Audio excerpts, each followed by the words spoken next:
The Nameless City. When I drew nigh the Nameless City, I knew it was accursed. I was traveling in a parched and terrible valley under the moon, and afar I saw it protruding uncannily above the sands as parts of a corpse may protrude from an ill-made grave. Fear spoke from the age-worn stones of this hoary survivor of the deluge, this great-grandmother of the eldest pyramid, and a viewless aura repelled me and bade me retreat from antique and sinister secrets that no man should see, and no man else had ever dared to see. Remote in the desert of Araby lies the Nameless City, crumbling and inarticulate, its low walls nearly hidden by the sands of uncounted ages. It must have been thus before the first stones of Memphis were laid, and while the bricks of Babylon were yet unbaked. There is no legend so old as to give it a name, or to recall that it was ever alive, but it is told of in whispers around campfires, and muttered about by granddames in the tents of sheiks, so that all the tribes shun it without wholly knowing why. It was of this place that Abdul al-Hazred, the mad poet, dreamed on the night before he sang his unexplainable couplet. That is not dead which can eternal lie, and with strange eons even death may die. I should have known that the Arabs had good reason for shunning the Nameless City, the city told of in strange tales but seen by no living man. Yet I defied them, and went into the untrodden waste with my camel. I alone have seen it, and that is why no other face bears such hideous lines of fear as mine, why no other man shivers so horribly when the night wind rattles the windows. When I came upon it in the ghastly stillness of unending sleep, it looked at me, chilly from the rays of a cold moon amidst the desert's heat. And as I returned its look, I forgot my triumph at finding it, and stopped still with my camel to wait for the dawn. For hours I waited, till the east grew gray and the stars faded, and the gray turned to roseal light edged with gold. I heard a moaning, and saw a storm of sand stirring among the antique stones, though the sky was clear and the vast reaches of the desert still. Then suddenly, above the desert's far rim, came the blazing edge of the sun, seen through the tiny sandstorm which was passing away, and in my fevered state I fancied that from some remote depth there came a crash of musical metal to hail the fiery disk, as Memnon hails it from the banks of the Nile. My ears rang, and my imagination seethed as I led my camel slowly across the sand to that unvocal stone place, that place too old for Egypt and Meroe to remember, that place which I alone of living men had seen. In and out amongst the shapeless foundations of houses and palaces I wandered, finding never a carving or inscription to tell of those men, if men they were, who built the city and dwelt therein so long ago. The antiquity of the spot was unwholesome, and I longed to encounter some sign or device to prove that the city was indeed fashioned by mankind. There were certain proportions and dimensions in the ruins which I did not like. I had with me many tools, and dug much within the walls of the obliterated edifices, but progress was slow, and nothing significant was revealed. When night and the moon returned, I felt a chill wind which brought new fear, so that I did not dare to remain in the city. And as I went outside the antique walls to sleep, a small, sighing sandstorm gathered behind me, blowing over the gray stones, though the moon was bright and most of the desert still. I waked just at dawn from a pageant of horrible dreams, my ears ringing as from some metallic peal. I saw the sun peering redly through the last gusts of a little sandstorm that hovered over the Nameless City, and marked the quietness of the rest of the landscape. Once more I ventured within those brooding ruins that swelled beneath the sand like an ogre under a coverlet, and again dug vainly for relics of the forgotten race. At noon I rested, and in the afternoon I spent much time tracing the walls and the bygone streets, and the outlines of the nearly vanished buildings. I saw that the city had been mighty indeed, and wondered at the sources of its greatness. To myself, I pictured all the splendors of an age so distant that Chaldea could not recall it, and thought of Sarnath the Doomed, that stood in the land of Manar when mankind was young, and of Ib, that was carven of grey stone before mankind existed. All at once, I came upon a place where the bedrock rose stark through the sand and formed a low cliff, and here I saw with joy what seemed to promise further traces of the antediluvian people. Hewn rudely on the face of the cliff were the unmistakable facades of several small, squat rock houses or temples, whose interiors might preserve many secrets of ages too remote for calculation, though sandstorms had long since effaced any carvings which may have been outside. Very low and sand-choked were all of the dark apertures near me, but I cleared one with my spade and crawled through it, carrying a torch to reveal whatever mysteries it might hold. When I was inside, I saw that the cavern was indeed a temple, and beheld plain signs of the race that had lived and worshipped before the desert was a desert. Primitive altars, pillars, and niches, all curiously low, were not absent, and though I saw no sculptures nor frescoes, there were many singular stones clearly shaped into symbols by artificial means. The lowness of the chiseled chamber was very strange, for I could hardly more than kneel upright, but the area was so great that my torch showed only part at a time. I shuddered oddly in some of the far corners, for certain altars and stones suggested forgotten rites of terrible, revolting, and inexplicable nature, and made me wonder what manner of men could have made and frequented such a temple. When I had seen all that the place contained, I crawled out again, avid to find what the other temples might yield. Night had now approached, yet the tangible things I had seen made curiosity stronger than fear, so that I did not flee from the long moon-cast shadows that had daunted me when first I saw the nameless city. In the twilight, I cleared another aperture, and with a new torch crawled into it, finding more vague stones and symbols, though nothing more definite than the other temple had contained. The room was just as low, but much less broad, ending in a very narrow passage crowded with obscure and cryptical shrines. About these shrines I was prying, when the noise of a wind and of my camel outside broke through the stillness and drew me forth to see what could have frightened the beast. The moon was gleaming vividly over the primeval ruins, lighting a dense cloud of sand that seemed blown by a strong but decreasing wind from some point along the cliff ahead of me. I knew it was this chilly, sandy wind which had disturbed the camel, and was about to lead him to a place of better shelter, when I chanced to glance up, and saw that there was no wind atop the cliff. This astonished me, and made me fearful again, but I immediately recalled the sudden local winds I had seen and heard before at sunrise and sunset, and judged it was a normal thing. I decided that it came from some rock fissure leading to a cave, and watched the troubled sand to trace it to its source, soon perceiving that it came from the black orifice of a temple a long distance south of me, almost out of sight. Against the choking sand cloud I plodded toward this temple, which, as I neared it, loomed larger than the rest, and showed a doorway far less clogged with caked sand. I would have entered, had not the terrific force of the icy wind almost quenched my torch. It poured madly out of the dark door, sighing uncannily as it ruffled the sand and spread about the weird ruins. Soon it grew fainter, and the sand grew more and more still, till finally all was at rest again.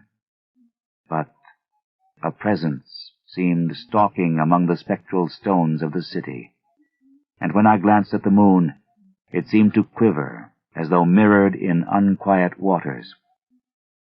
I was more afraid than I could explain, but not enough to dull my thirst for wonder.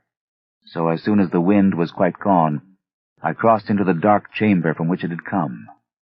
This temple, as I had fancied from the outside, was larger than either of those I had visited before, and was presumably a natural cavern, since it bore winds from some region beyond. Here I could stand quite upright, but saw that the stones and altars were as low as those in the other temples. On the walls and roof I beheld for the first time some traces of the pictorial art of the ancient race, curious curling streaks of paint that had almost faded or crumbled away, and on 2 of the altars I saw, with rising excitement, a maze of well-fashioned curvilinear carvings. As I held my torch aloft, it seemed to me that the shape of the roof was too regular to be natural, and I wondered what the prehistoric cutters of stone had first worked upon. Their engineering skill must have been vast. Then a brighter flare of the fantastic flame showed me that for which I had been seeking, the opening to those remoter abysses whence the sudden wind had blown, and I grew faint when I saw that it was a small and plainly artificial door chiseled in the solid rock. I thrust my torch within, beholding a black tunnel with the roof arching low over a rough flight of very small, numerous, and steeply descending steps. I shall always see those steps in my dreams, for I came to learn what they meant. At the time, I hardly knew whether to call them steps or mere footholds in a precipitous descent. My mind was whirling with mad thoughts, and the words and warnings of Arab prophets seemed to float across the desert from the land that men know to the nameless city that men dare not know. Yet I hesitated only a moment before advancing through the portal and commencing to climb cautiously down the steep passage, feet first, as though on a ladder. It is only in the terrible phantasms of drugs or delirium that any other man can have had such a descent as mine. The narrow passage led infinitely down, like some hideous haunted well, and the torch I held above my head could not light the unknown depths toward which I was crawling. I lost track of the hours and forgot to consult my watch, though I was frightened when I thought of the distance I must be traversing. There were changes of direction and of steepness, and once I came to a long, low, level passage where I had to wriggle feet first along the rocky floor, holding my torch at arm's length beyond my head. The place was not high enough for kneeling. After that were more of the steep steps, and I was still scrambling down interminably when my failing torch died out. I do not think I noticed it at the time, for when I did notice it, I was still holding it high above me as if it were ablaze. I was quite unbalanced with that instinct for the strange and the unknown which has made me a wanderer upon earth and a haunter of far, ancient, and forbidding places. In the darkness, there flashed before my mind fragments of my cherished treasury of demoniac lore, sentences from Al-Hazred, the mad Arab, paragraphs from the apocryphal nightmares of Damascius, and infamous lines from the delirious Images du Monde of Gautier de Metz. I repeated queer extracts, and muttered of Afrasiab and the demons that floated with him down the Oxus, later chanting over and over again a phrase from one of Lord Dunsany's tales, the unreverberate blackness of the abyss. Once, when the descent grew amazingly steep, I recited something in sing-song from Thomas Moore, until I feared to recite more. A reservoir of darkness, black as witches' cauldrons are, when filled with moon drugs in the eclipse distilled.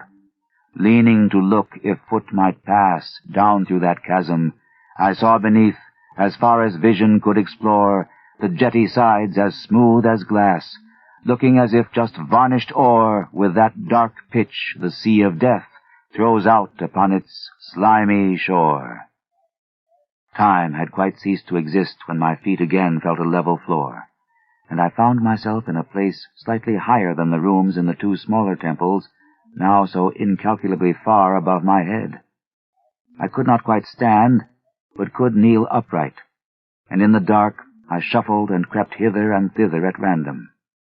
I soon knew that I was in a narrow passage, whose walls were lined with cases of wood, having glass fronts. As in that Paleozoic and abysmal place, I felt of such things as polished wood and glass. I shuddered at the possible implications. The cases were apparently ranged along each side of the passage at regular intervals, and were oblong and horizontal, hideously like coffins in shape and size. When I tried to move 2 or 3 for further examination, I found they were firmly fastened. I saw that the passage was a long one, so floundered ahead rapidly in a creeping run that would have seemed horrible had any eye watched me in the blackness, crossing from side to side occasionally to feel of my surroundings and be sure the walls and rows of cases still stretched on. Man is so used to thinking visually that I almost forgot the darkness and pictured the endless corridor of wood and glass in its low-studded monotony as though I saw it. And then, in a moment of indescribable emotion, I did see it. Just when my fancy merged into real sight, I cannot tell, but there came a gradual glow ahead, and all at once I knew that I saw the dim outlines of the corridor and the cases, revealed by some unknown subterranean phosphorescence. For a little while, all was exactly as I had imagined it, since the glow was very faint. But as I mechanically kept on stumbling ahead into the stronger light, I realized that my fancy had been but feeble. This hall was no relic of crudity like the temples in the city above, but a monument of the most magnificent and exotic art. Rich, vivid, and daringly fantastic designs and pictures formed a continuous scheme of mural painting whose lines and colors were beyond description. The cases were of a strange golden wood, with fronts of exquisite glass, and contained the mummified forms of creatures outreaching in grotesqueness the most chaotic dreams of man. To convey any idea of these monstrosities is impossible. They were of the reptile kind, with body lines suggesting sometimes the crocodile, sometimes the seal, but more often nothing of which either the naturalist or the paleontologist ever heard. In size, they approximated a small man, and their forelegs bore delicate and evidently flexible feet, curiously like human hands and fingers. But strangest of all were their heads, which presented a contour violating all known biological principles. To nothing can such things be well compared. In one flash, I thought of comparisons as varied as the cat, the bulldog, the mythic satyr, and the human being. Not Jove himself had so colossal and protuberant a forehead, yet the horns, and the noselessness, and the alligator-like jaw placed the things outside all established categories. I debated for a time on the reality of the mummies, half suspecting they were artificial idols, but soon decided they were indeed some Paleologian species which had lived when the Nameless city was alive. To crown their grotesqueness, most of them were gorgeously enrobed in the costliest of fabrics, and lavishly laden with ornaments of gold, jewels, and unknown shining metals. The importance of these crawling creatures must have been vast, for they held first place among the wild designs on the frescoed walls and ceiling. With matchless skill had the artist drawn them in a world of their own, wherein they had cities and gardens fashioned to suit their dimensions. And I could not but think that their pictured history was allegorical, perhaps showing the progress of the race that worshipped them. These creatures, I said to myself, were to the men of the Nameless city what the she-wolf was to Rome, or some totem beast is to a tribe of Indians. Holding this view, I thought I could trace roughly a wonderful epic of the Nameless city, the tale of a mighty seacoast metropolis that ruled the world before Africa rose out of the waves, and of its struggles as the sea shrank away, and the desert crept into the fertile valley that held it.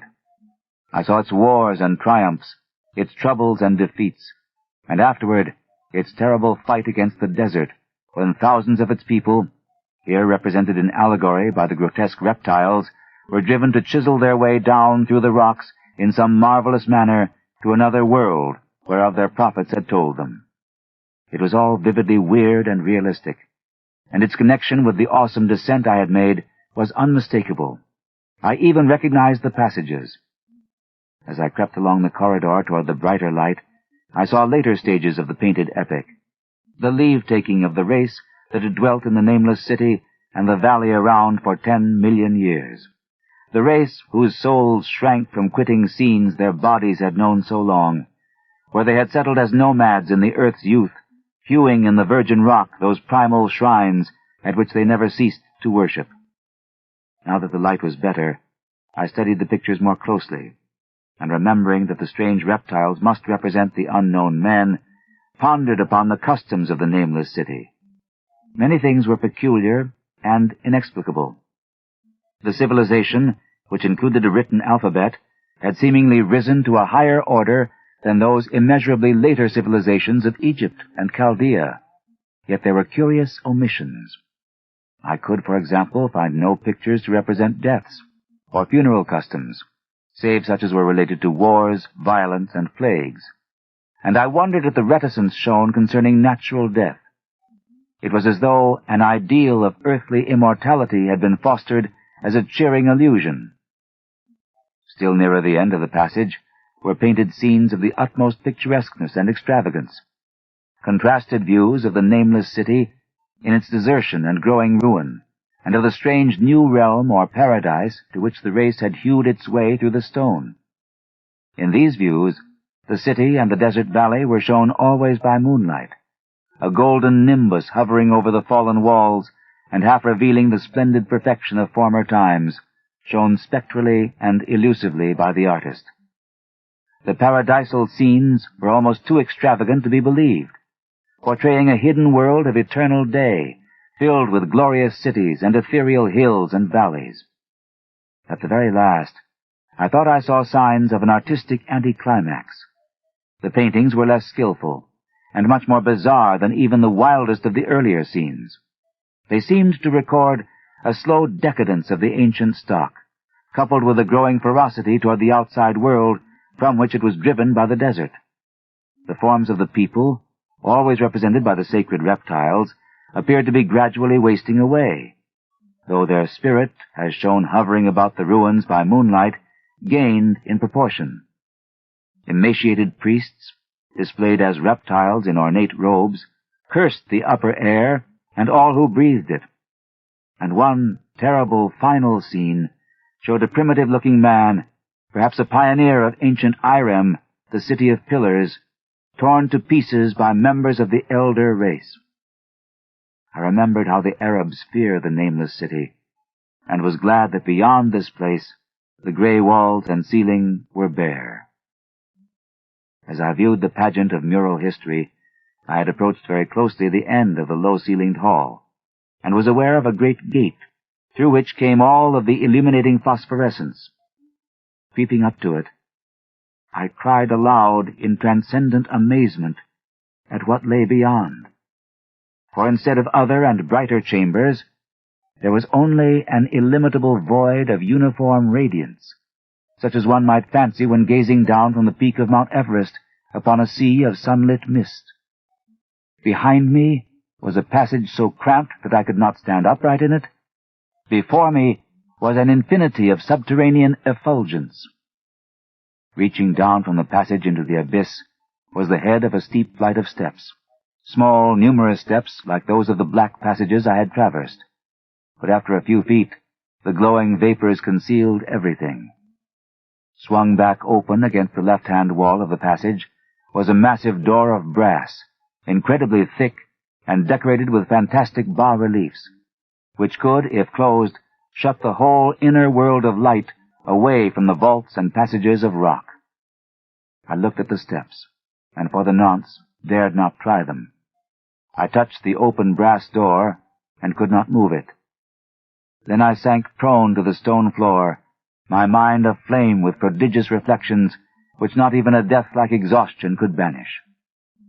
As I lay still with closed eyes, free to ponder, many things I had lightly noted in the frescoes came back to me with new and terrible significance. Scenes representing the Nameless city in its heyday, the vegetation of the valley around it, and the distant lands with which its merchants traded. The allegory of the crawling creatures puzzled me by its universal prominence, and I wondered that it should be so closely followed in a pictured history of such importance. In the frescoes, the Nameless city had been shown in proportions fitted to the reptiles. I wondered what its real proportions and magnificence had been, and reflected a moment on certain oddities I had noticed in the ruins. I thought curiously of the lowness of the primal temples and of the underground corridor, which were doubtless hewn thus out of deference to the reptile deities there honored, though it perforce reduced the worshippers to crawling. Perhaps the very rites had involved the crawling in imitation of the creatures.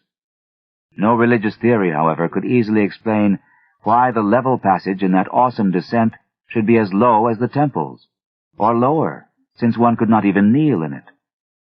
As I thought of the crawling creatures, whose hideous, mummified forms were so close to me, I felt a new throb of fear. Mental associations are curious, and I shrank from the idea that, except for the poor primitive man torn to pieces in the last painting, mine was the only human form amidst the many relics and symbols of primordial life. But as always in my strange and roving existence, wonder soon drove out fear, for the luminous abyss and what it might contain presented a problem worthy of the greatest explorer. That a weird world of mystery lay far down that flight of peculiarly small steps I could not doubt, and I hoped to find there those human memorials which the painted corridor had failed to give. The frescoes had pictured unbelievable cities, hills, and valleys in this lower realm, and my fancy dwelt on the rich and colossal ruins that awaited me.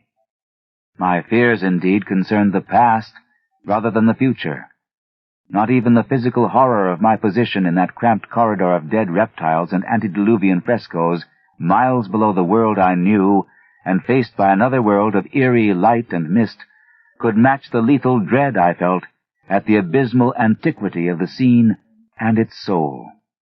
An ancientness so vast that measurement is feeble seemed to leer down from the primal stones and rock-hewn temples in that nameless city, while the very latest of the astounding maps in the frescoes showed oceans and continents that man has forgotten, with only here and there some vaguely familiar outline.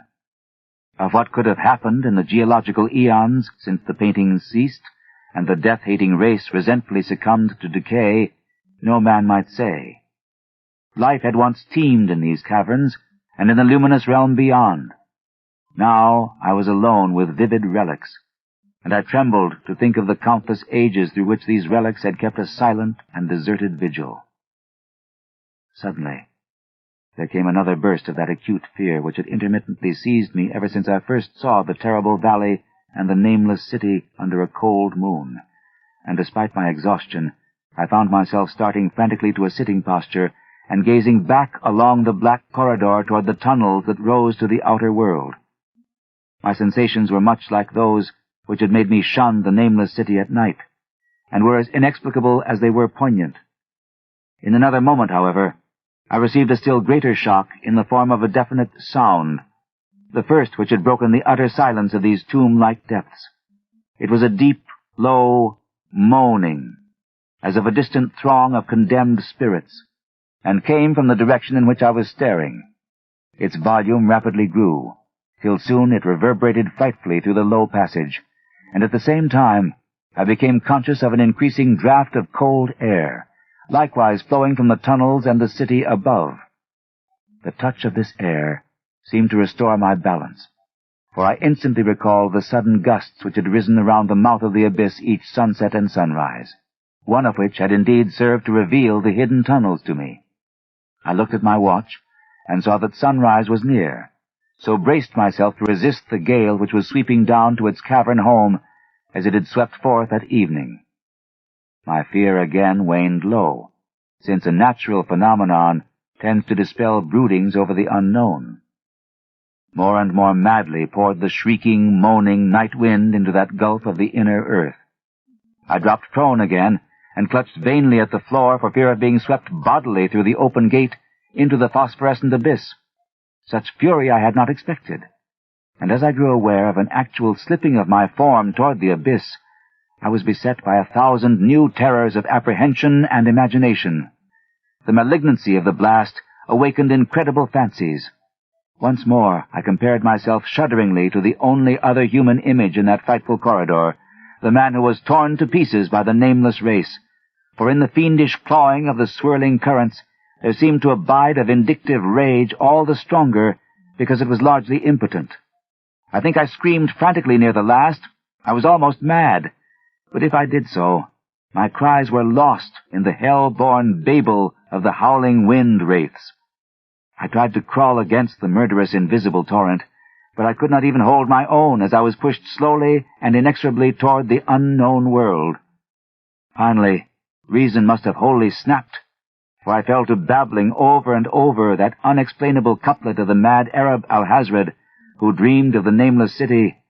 That is not dead which can eternal lie, and with strange eons even death may die.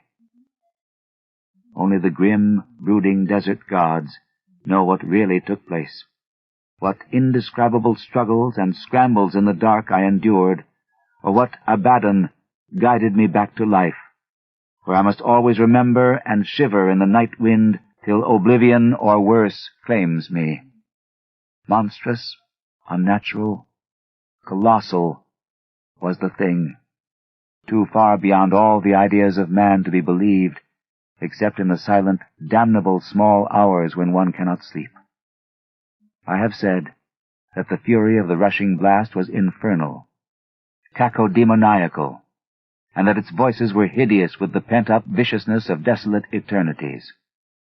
Presently those voices, while still chaotic before me, seemed to my beating brain to take articulate form behind me, and down there, in the grave of unnumbered eon-dead antiquities, leagues below the dawn-lit world of men, I heard the ghastly cursing and snarling of strange-tongued fiends. Turning, I saw outlined against the luminous ether of the abyss what could not be seen against the dusk of the corridor, a nightmare horde of rushing devils, hate-distorted, grotesquely panoplied, half-transparent, devils of a race no man might mistake, the crawling reptiles of the nameless city. And as the wind died away, I was plunged into the ghoul-peopled blackness of earth's bowels, for behind the last of the creatures, the great brazen door clanged shut with a deafening peal of metallic music, whose reverberations swelled out to the distant world to hail the rising sun, as Memnon hails it from the banks of the Nile.